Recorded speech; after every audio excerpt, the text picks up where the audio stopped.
Good morning. Welcome to Top of the Morning by Mint, your weekday newscast that brings you five major stories from the world of business.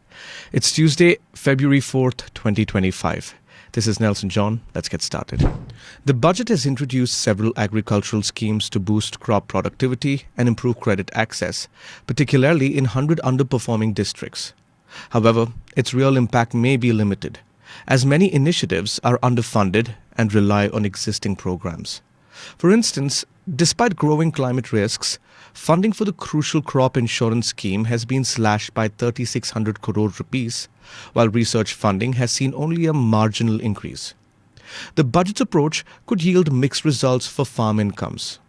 While the government has promised to procure pulses at minimum support price, the effectiveness of this measure remains uncertain, given only a modest rise in the PM Asha scheme's budget, which ensures farm gate prices. At the same time, rising agricultural employment has put pressure on farm wages and productivity, adding to income stress. Science and Beta examines whether the budget's proposals can truly uplift rural India in today's primer. The Indian government is considering scrapping the requirement for National Company Law Tribunal (NCLT) approval in mergers of local listed companies, aiming to streamline the process and ease the judiciary's burden.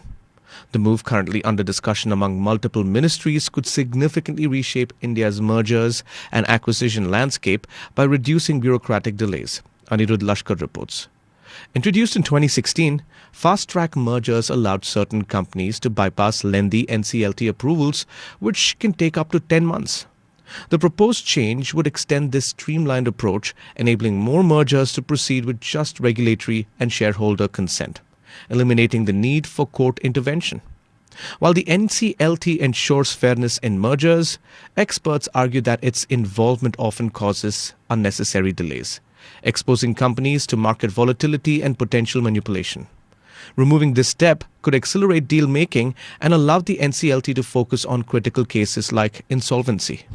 India is moving to initiate formal trade discussions with the United States to secure protection against potential future tariffs.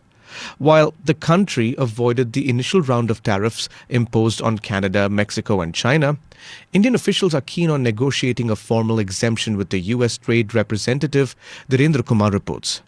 Talks like this will emphasize India's role as a key trade partner, particularly in sectors like pharmaceuticals, IT services, and leather, which are integral to the U.S. supply chains.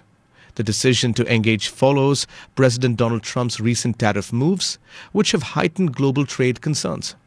With a $35 billion trade surplus with the U.S., India managed to steer clear of the first wave of tariffs, aided by its diversified export portfolio, which includes engineering goods, jewelry, and textiles. These exports are not only critical to India's economy, but also to U.S. businesses, reinforcing the mutual benefits of this trade relationship. Small-town restaurants in India are undergoing a digital transformation as food delivery giants like Zomato and Swiggy expand their reach. To stay competitive, these eateries are adopting restaurant management software such as DotPay, Urban Piper, and Pet Puja to streamline billing, inventory, customer relations, and payroll. India's food services market, including online orders and dining out, is poised to nearly double to $152 billion by 2030.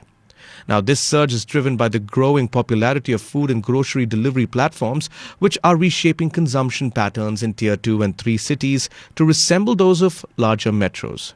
Soumya Ramasubramanian explores how the rise of food delivery services is exhilarating the modernization of small-town restaurants. Delhi's political landscape is heating up as the Bharatiya Janata Party (BJP) seeks a return to state power after 27 years. Despite its dominance in Lok Sabha elections, the BJP has struggled in state polls, where Arvind Kejriwal's Aam Aadmi Party (AAP) remains a formidable force. Without a chief ministerial face, the BJP is relying on Narendra Modi's appeal, framing the contest as a direct face-off between Modi and Kejriwal. For the AAP, this election is a fight for survival. Despite corruption scandals and key leaders behind bars, its voter base remains loyal, drawn to its free public services and infrastructure improvements in healthcare, education, and electricity. Meanwhile, Congress, once Delhi's dominant force, is a distant third, attempting to revive its relevance with promises mirroring AAP's welfare model. Ruhi Tiwari explores the high-stakes political battle in poll-bound Delhi in today's long story. That's all for today. Thank you for joining. I can't wait to be back tomorrow to bring you the next episode of Top of the Morning, packed with the latest in business news. This is Nelson John signing off. Until then, have a terrific day.